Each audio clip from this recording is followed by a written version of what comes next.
Good day! Isa na naman pong Rapo power bank ang ating in-order at ito ay 10,000 milliamperes na power bank from Rapo.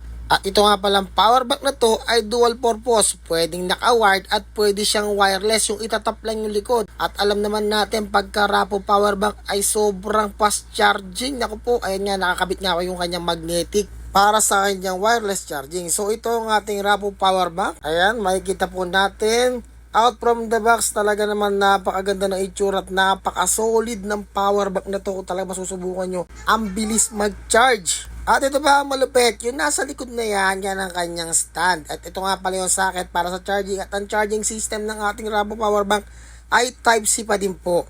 So ayan po yung pindutan sa gilid para makita mo kung ilang percent na siya. Indicator sa gilid, yung mga bars. At again, this is a 10,000 milliamperes na napakakunat. So ito, testing pala natin yung kanyang charging para makita nyo kung ano yung sinasabi kong super fast charging nitong ating power bank na to. So ayan, yung Type-C. I-testing natin sa ating cellphone para makita nyo. At ito na, boom!